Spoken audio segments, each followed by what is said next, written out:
Hello students, good morning. How are you?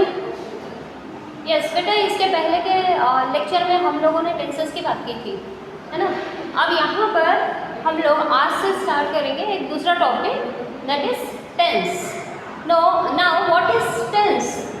C tense means in Hindi काल, समय, time. Tense means time which shows time of an action or event।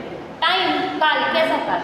जो किसी घटना या किसी क्रिया के होने का समय बताता है, that is tense. Time period, duration of time, that is tense. That tense verb has three tenses. As you all know, verb has three tenses: present tense, past tense and future tense. Now these tenses again have four forms. Those are the indefinite means simple, the continuous or progressive also, then the perfect and the perfect continuous tense. All these forms have four forms again, that is indefinite means simple present or present indefinite, simple past or past indefinite, simple future or future indefinite. Here the continuous, the present continuous or present progressive, and past progressive, future progressive, the perfect, the present perfect, the past perfect, the future perfect. The perfect continuous, the present perfect continuous tense, the past perfect continuous tense and the future perfect continuous tense. Here we shall continue this with these in this form. We will not study like first of all present indefinite, then present continuous, then present perfect. No, I am going a little out of way. Here the indefinite simple. Here all three indefinite tenses means they are present, past and future. All three indefinite tenses. Then we shall study progressive or continuous, all three. Then perfect, all three. Perfect continuous, all three. Why like this? Because this will be helpful you to mug up without any confusion or doubt. Clear? So here we see the indefinite tense. Indefinite means all three indefinite tenses. Which are they? Present indefinite, past indefinite and future indefinite. Here it means indefinite. It shows the simplest form of past, present and future. Simplest form. बिल्कुल simple. अब simple किस वे में? जब आप यहाँ पर ये लिखेंगे सब्जेक्ट वर्ब ऑब्जेक्ट, वहाँ पे जो आप वर्ब देखेंगे उसके आपके बिफोर या आफ्टर कुछ नहीं लगा दिखेगा। क्या कुछ नहीं लगा दिखेगा? देखिए यहाँ पर आई प्ले, प्ले के पहले आपको कोई हेल्पिंग वर्ब या बाद में कोई आईएनजी वगैरह कुछ दिख रहा है? कुछ नहीं दिख रहा है। सिंपलेस्ट फॉर्म में होता है और यहाँ पर बिल्कुल सिंपलेस्ट फॉर्म बताता है किसका? एक्शन का। It does not show whether the action has been completed और स्टिल गोइंग ऑन। ये नहीं बताता कि वो पूरी कंप्लीट हो गई या कंटिन्यूअस है। यहाँ पर सिंपलेस्ट फॉर्म जैसे I play, it is present indefinite, मतलब यहाँ पर प्रेजेंट इंडेफिनिट में हम वर्ब का फर्स्ट फॉर्म यूज करते हैं। वर्ब का फर्स्ट फॉर्म उसके साथ एस, उसके साथ क्या यूज करते हैं हम? एस कब यूज करते हैं? जब यहाँ पर थर्ड पर्सन सिंगुलर आता है तब। हमने इसके पहले वाले लेक्चर में भी इस बारे में डिस्कस किया था कि यदि यहाँ थर्ड पर्सन सिंगुलर होता है तो प्रेजेंट सिंपल या प्रेजेंट इंडेफिनिट टेंस में हम लोग यहाँ पर इसको एस V1 फॉर्म में यूज करेंगे, अप्लाई करेंगे। तो यहाँ पर आई प्ले, देखिए इसका हिंदी है मैं खेलता हूँ। ये ता हूँ, ती हूँ, ते हैं, ती है, ऐसा कुछ आता है लास्ट में, तो that is present indefinite tense. Clear है? तो यहाँ पर आपको ये चीज़ भी ध्यान रखनी है और ये चीज़ भी ध्यान रखनी है कि V1 form root form use होता है प्रेजेंट इंडेफिनिट में। यदि थर्ड पर्सन सिंगुलर होता है तो उसके साथ कंपल्सरी है एस आपको लगाना ही है। उसके बाद सिंपल सिंपल ही टेंस में आएगा आपका I played. This is simple past tense और past indefinite tense. I played, I played मतलब मैंने खेला, ऐसा काम जो पास्ट में हुआ, सिंपली हुआ, ठीक है, मैंने खेला। I played yesterday, I played football yesterday, I played a match yesterday। Clear है, मैंने खेला। लास्ट में आ ई ए था थी थे ये भी आता है, तो वो था थी थे जब हम उसके वाक्य करेंगे तब मैं आपको समझाऊंगी। जैसे कि यहाँ पर आई वॉज अ टीचर जो वो इनकम्प्लीट वर्ब के सेंटेंसेस में होता है, तो वैसे जनरली आई ए आता है। मैं कल बाजार गया, मैंने कल क्रिकेट खेला, कल बारिश हुई। क्लियर, तो यहाँ पर ये चीज़ होती है सिंपल पास्ट टेंस। क्लियर है। अब इसके बाद आता है आई शैल प्ले। अब आई शैल प्ले ये जो है, यहाँ देखिए जब हम फ्यूचर की बात करते हैं, मैडम अभी तो आपने कहा था कि इसके आगे पीछे कुछ नहीं होता है ना, लेकिन यहाँ पर बेटा ये यदि हम इसको यूज़ करना कंपल्सरी है। क्यों? क्योंकि यहाँ पर ये जो प्ले है, यहाँ पे प्ले है और यहाँ हमको इसका फ्यूचर बताना है, तो फ्यूचर बताने के लिए मोस्टली शैल और विल का यूज़ किया जाता है। अब यहाँ जब हमारा ये सब्जेक्ट आई है तो ये चीज़ हमेशा ध्यान रखें कि आई और बी जब यूज़ किए जाते हैं, उसके साथ मॉडल जब यूज़ करना रहता है या उसके साथ फ्यूचर वाली बात जब आती है, तो वहाँ पर हमेशा हम सिंपल फ्यूचर फॉर्म के लिए क्या यूज़ करेंगे? शैल। आई के साथ विल भी यूज़ होता है, हम ये नहीं बोल रहे कि शैल ही यूज़, विल भी यूज़ होता है, लेकिन विल यूज़ करने के लिए कुछ कंडीशन होती है जो हम मॉडल्स पढ़ेंगे, वो मॉडल्स में हम आपको बताएंगे। तो आई शैल प्ले फ्यूचर इंडेफिनिट टेंस, मैं खेलूँगा। गी ये आता है जहाँ, वहाँ पर फ्यूचर की बात आती है, फ्यूचर, और फ्यूचर आया तो यहाँ पर हमको शैल और विल लगाना है, ये चीज़ ध्यान रखें। अब आप देख सकते हैं यहाँ पर कि ये देखिए प्ले प्ले प्ले, इसके बाद कुछ नहीं है, सिंपली इसके पहले भी कुछ नहीं है। ये क्यों है? क्योंकि यहाँ पर हमको ये लगाना मस्ट है, ये क्योंकि फ्यूचर फॉर्म है। अब फ्यूचर फॉर्म जहाँ जहाँ आएगा हमको ये लगाना होगा जब हम अपने यहाँ पर टेंस पढ़। क्लियर हुआ आप लोगों को इतना? गुड। अब बेटा इसको एक बार आप लोग रिवाइज करेंगे घर पे। अब हम आगे देखते हैं, नेक्स्ट है कौन सा? नेक्स्ट हमारा था कंटिन्यूअस टेंसेस। कंटिन्यूअस टेंस, अब यहाँ पर बेटा ये कंटिन्यूअस टेंस में कंटिन्यूअस टेंस पूरे आएंगे, present continuous, past continuous, future continuous. Clear?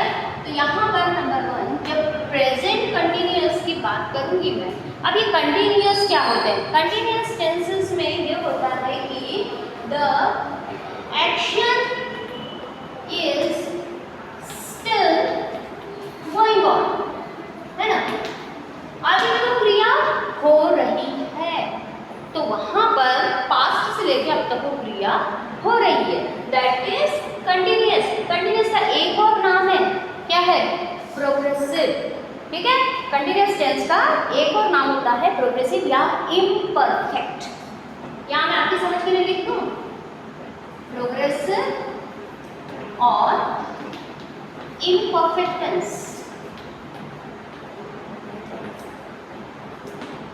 Yes, इसमें ये जो टेंस है ये बताता है कि यहाँ पर आपका जो एक्शन है it is still going on in the present. जैसे बारिश हो रही है, अभी भी बारिश हो रही है ना, मैं खेल रहा हूँ, ठीक है, मैं खेल रहा हूँ। हमने जो इसके प्रीवियस में देखे थे तो आई प्ले लिखा था, अब यहाँ क्या हो जाएगा? I am playing. ठीक है, अब ये जहाँ पर भी आपका आईएनजी आता है बेटा, यहाँ ध्यान रखेंगे, ये आईएनजी का मतलब ही होता है कि रहा या रही या रहे। ठीक है, इसका मतलब होता है रहा रही रहे। और इसमें हिंदी में ये ऐसे ही नहीं होगा, मैं खेल रहा हूँ। It means I am playing. This is what?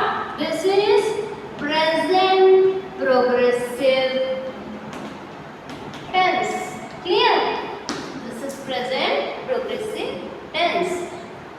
अब यहाँ पर दूसरा देखेंगे,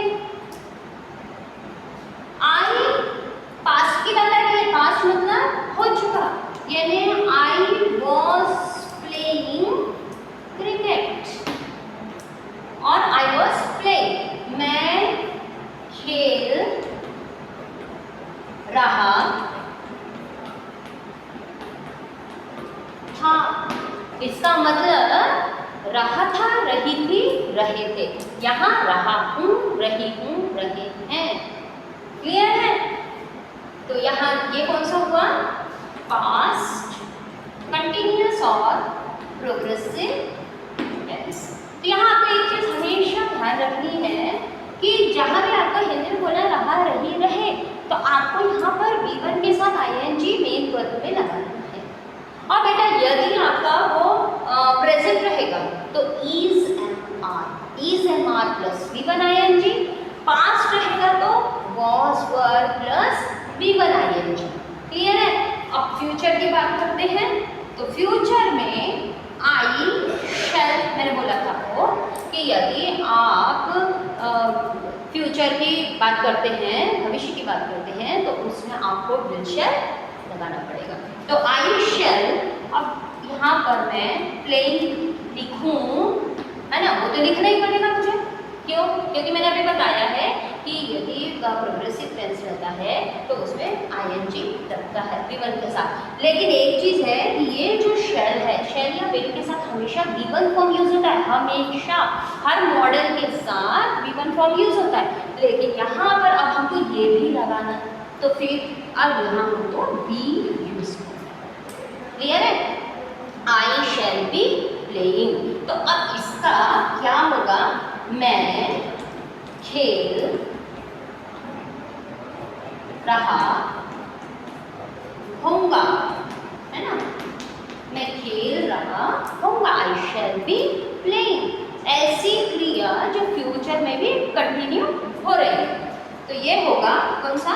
फ्यूचर कंटिन्यूअस टेंस और फ्यूचर प्रोग्रेसिव और फ्यूचर इम्परफेक्ट टेंस। क्लियर? तो यहाँ पर इसका स्ट्रक्चर क्या हुआ अपना? सब्जेक्ट प्लस विल और shall plus be plus V1 ing। इसका स्ट्रक्चर क्या होगा? Is am are plus V1 ing। इसका क्या होगा? वॉज या वर प्लस V1 ing। बस इतना अपने को ध्यान में रखना है।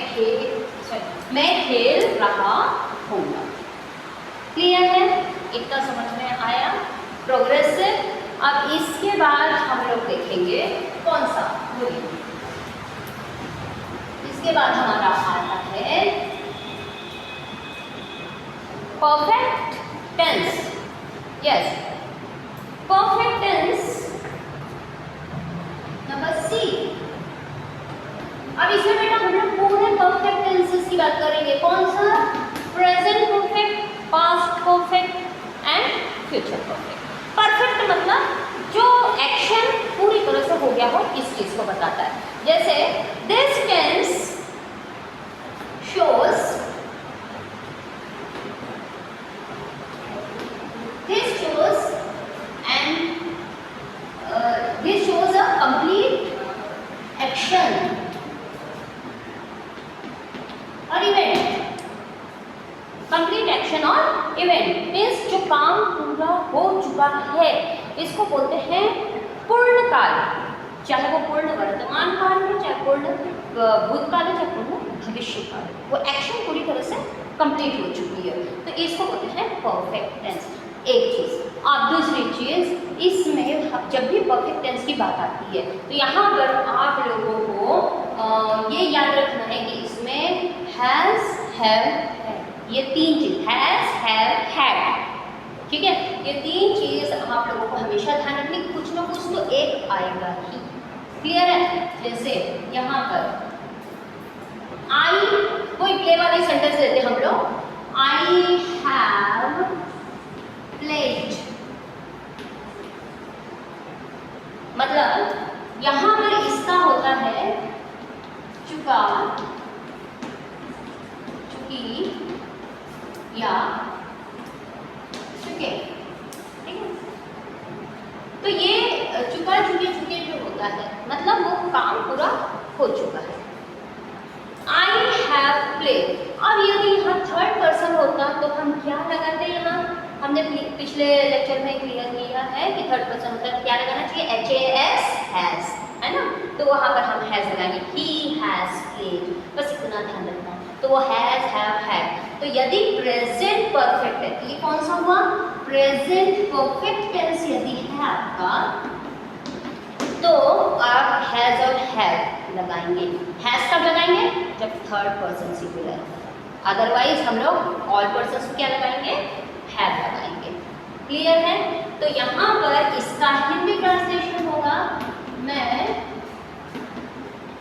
खेल चुका हूँ, आई हैव प्लेड, ठीक है, या मैंने खेला है या मैं खेल चुका हूँ। He has gone to market, वो मार्केट जा चुका है, मार्केट गया हुआ है, हम दोनों तरीके से बोल सकते हैं। अब नेक्स्ट है, ये तो हुआ प्रेजेंट परफेक्ट। पास्ट परफेक्ट में मैंने बोला था हैज, हैव या हैड, तो हैज है आपने किसके साथ ले लिया, प्रेजेंट परफेक्ट के साथ। अब हैड, हैड ले लेंगे किसके साथ, पास्ट परफेक्ट के साथ। आई हैड प्लेड, यहाँ पर भी कोई चुका चुके चुके, इसका हिंदी में होगा मैं खेल चुका था, ठीक है। तो यहाँ पर ये कौन सा हो गया, पास्ट परफेक्ट टेंस। क्लियर है। नेक्स्ट है, नेक्स्ट क्या, फ्यूचर परफेक्ट टेंस। आई, फिर वही बात, फ्यूचर है तो विल या शैल, तो यहाँ आई के साथ क्या लगाएंगे, शैल। उसके बाद मैंने बोला था यदि परफेक्ट है तो हैज या हैव या हैड कुछ तो लगाना ही है। अब यहाँ पर हमको क्या लगाना है, what we have to apply here. बेटा कभी भी ध्यान रखेंगे शैल के साथ आप हैज या हैड यूज नहीं करेंगे, यहाँ क्या यूज करेंगे, हैव। देखिए यहाँ पर भी हैव आया, वहाँ भी हैव आया, यहाँ आया है, मतलब परफेक्ट है तो हमको ये तीन चीज लगानी है। कंटिन्यूअस है तो V1 यूज करना है ना। आई शैल हैव, उसके साथ वर्ब का थर्ड फॉर्म। ये भी चीज़ ध्यान रखनी है कि आप यदि परफेक्ट टेंसेस यूज कर रहे हैं तो यहाँ आपको वर्ब के साथ मेन वर्ब जो सॉरी हैज और हैड के साथ यहाँ पर जो मेन वर्ब है उसका थर्ड फॉर्म यूज करना। अब आप डिस्टिंग्विश भी कर सकते हैं कि ज़्यादातर जो वर्ब्स होते हैं रेगुलर वर्ब्स उनका आप लोगों को V2 और V3 फॉर्म बिल्कुल एक जैसा लगता है। जैसे कैच, कॉट, कॉट, मैंने प्रीवियस लेक्चर में बताया था कि आप लोग यदि ये यूज़ करते हैं वर्ब का सेकेंड या थर्ड फॉर्म कैसे डिस्टिंग्विश करेंगे, कैसे पहचानेंगे कि वो सेकेंड है कि थर्ड है, तो यहाँ पर हम लोग उसके पहले देखेंगे कि कोई हेल्पिंग वर्ब तो नहीं है ना। यहाँ पर ये हेल्पिंग वर्ब यहाँ पर दिख रही है आपको, हैव, हैड, शैल हैव, ये दिख रही है, मतलब ये वर्ब का थर्ड फॉर्म है। यदि कुछ नहीं आता है तो हमारा वो सिंपल पास्ट हो जाता है, सिंपल प्रेजेंट हो जाता है, सिंपल फ्यूचर हो जाता है। इतना समझ में आना चाहिए। आई शैल हैव प्लेड, मैं खेल चुका होऊंगा। फ्यूचर की बात करें बेटा, है ना, मैं खेल चुका होऊंगा। Clear, this is future perfect tense. मतलब यहाँ पर यदि हम देखें तो इसकी जो स्ट्रक्चर है वो क्या होगा, subject plus has, have, had plus sorry present perfect में subject plus has, have plus V3, past perfect में subject plus had plus V3, future perfect में subject plus will, shall plus have plus V3। हमेशा ध्यान रखेंगे शैल और will के साथ has या हैड आपको नहीं लगाना है, हैव लगाना है। Am I clear to you all up to this? इतना तो समझ में आ गया आप लोगों को। बेटा अब होना क्या है, अब बस आप लोग को प्रैक्टिस करनी है। क्या प्रैक्टिस करनी है कि अब तक जो हमने वैसे पैटर्न से पढ़ा था कि पहले प्रेजेंट इंडेफिनिट प्रेजेंट प्रोग्रेसिव, उसमें मगअप करने की बहुत ज़रूरत पड़ती है। यहाँ पर ये नहीं करना आप लोगों को। आप लोगों को क्या करने का है, आप लोग सब बस एक सिंपल टेंस ले लिए। सिंपल टेंस में सिंपल प्रेजेंट मतलब उसके आगे पीछे कुछ नहीं, यानी subject plus verb plus SES plus object. Subject V1 SES object. SES क्यों मैडम? SES तो लगा बैठा तो वो हमारा कंडीशनल है। यदि थर्ड पर्सन सिंगुलर है तो हमको SES लगाना है, अदरवाइज V1 फॉर्म है ना। तो यहाँ पर subject plus V1 plus SES plus object. यदि सिंपल पास्ट है तो subject plus V2 plus object. Simple future है तो subject plus future will shall, हमेशा value will shall plus V1, will shall के साथ हमेशा V1 प्लस ऑब्जेक्ट। क्लियर है? ये 3 सिंपल टेंसेस आप देखिए, आगे पीछे कुछ नहीं है, verb simple form of action. उसके बाद हम लोगों ने डिस्कस किया प्रोग्रेसिव टेंसेस। प्रोग्रेसिव टेंसेस में मैंने क्या बोला था, क्या चीज़ें याद रखनी है अपने लोगों को? रहा, रही, रहे आया या कंटिन्यूअस टेंस आया तो हम लोगों को क्या यूज़ करना है? V1 plus ING form.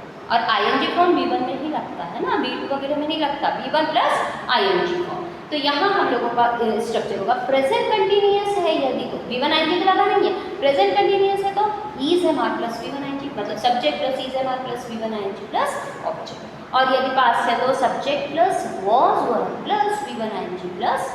Future है तो subject plus future will shall plus BEB plus V1 ING plus object. BEB लगाना पड़ा, क्यों? क्योंकि अभी मैंने इसके पहले बताया सिंपल फ्यूचर फॉर्म में विल शैल के साथ हमेशा V1 यूज होगा। तो यहाँ पर जब हमको V1 ING करना है तो हमको यहाँ पर BEB लगाना पड़ेगा, जो कि इसके स्ट्रक्चर में आता है। उसके बाद हम लोग बात करते हैं किसकी?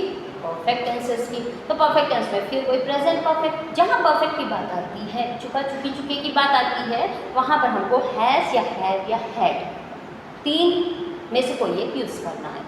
ठीक है, तो अब हम यहाँ पर इसका स्ट्रक्चर देखते हैं।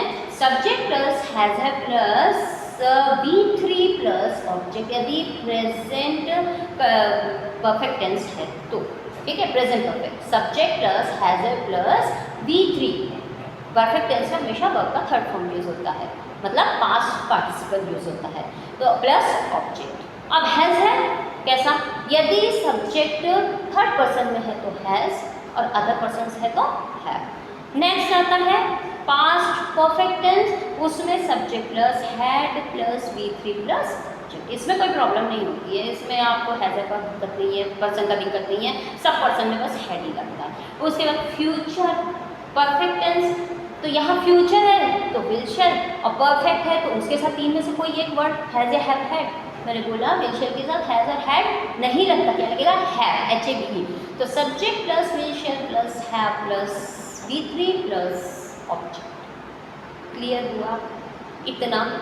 अब बेटा एक टेंस फॉर्म हमारा बच रहा है, जो कि है परफेक्ट प्रोग्रेसिव और परफेक्ट कंटिन्यूअस टेंस। ये हम लोग अपने नेक्स्ट लेक्चर में डिस्कस करेंगे, और उसके साथ साथ मैं आप लोगों को कुछ सेंटेंसेस यहीं के यहीं चेंज कर दूँगी, जो कि आपको करना होगा।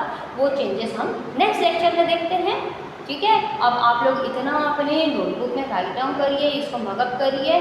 मगअप करना या आप जैसे भी इसको याद कर सकते हैं, जैसे भी इसको समझ सकते हैं, बिल्कुल यहाँ फिक्स होना चाहिए। आपकी कॉपी में लिखा हुआ ही सफिशिएंट नहीं होता है ना। यहाँ बिल्कुल मैंने पूछा कि सिंपल प्रेजेंट आप फटाक से बताते हैं जी, मैंने पूछा आपको प्रेजेंट परफेक्ट, आपको बिल्कुल स्ट्रक्चर बाई हार्ट होना चाहिए। उतना टाइम नहीं लगना कि हमको सोचना, बिल्कुल नहीं। बस ये थोड़ी सी जो टिप्स दिया है मैंने, ट्रिक्स बताई हैं, बस इसको ध्यान में रखिए, आपको बिल्कुल याद रहेगा। कंटिन्यूअस है V1 ING, उसके साथ हेल्पिंग वर्ब है ना। परफेक्ट है तो हैव हैड V3, उसके साथ इधर सब्जेक्ट और ऑब्जेक्ट लगाना, बस कुछ नहीं करना। सिंपल है तो बस V1 V2 और विल शैल प्लस V1, और कुछ नहीं करना, बस इतना ध्यान रखना। नेक्स्ट वाला जो हमारा टेंस फॉर्म बचा हुआ है वो हम नेक्स्ट लेक्चर में करते हैं। Till then bye, have a nice day, thank you.